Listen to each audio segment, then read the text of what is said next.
Enjoy this short sermon with Tiaan disaster pastor van Wyk. It will almost seem that our society has become more divided lately. Nothing like a little pressure to reveal to us the cracks in our character.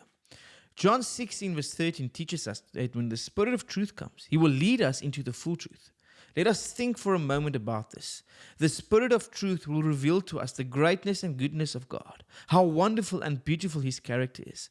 But at the same time, it will reveal to us our character in contrast to His, and then remind us that we are not actually that good. Leviticus 20 verse 26, God instructs us to be holy because He is holy. That would say that without God, I do not qualify to be called holy. God is holy and I am not. If you are not holy, you are unholy. There is no middle ground. I am not a good person of myself, and I cannot claim the moral high ground. I am not able to decide who is bad and who is good because I am not good.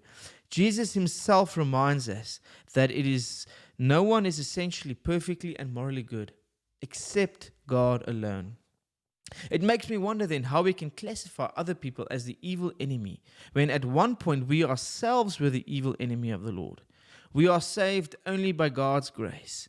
Jesus' work on the cross has restored us, not because I'm good, but because I'm now united with the Lord and one with Jesus, because of His work on the cross, while I was still His enemy. I want to remind you that people who are lost are not our enemy, but our mission. 1 Timothy 2 verse 1 to 4 reminds us that Jesus has a desire for all people to be saved, and that we, as children of the Lord, have a responsibility to pray for all people. No matter how bad and evil those people might seem, people are not our enemy, at least not in light of Ephesians 6 verse 12. Yes, we fight against the wrong thinking, and yes, we stand up against the evil of the world. I'm not suggesting for one moment that there's no evil in the world, and I'm not suggesting for 1 second that we should look in the other direction when we see evil in the world. What I am, however, saying is that the very people we see and treat like our enemy is precisely the people for whom Jesus died.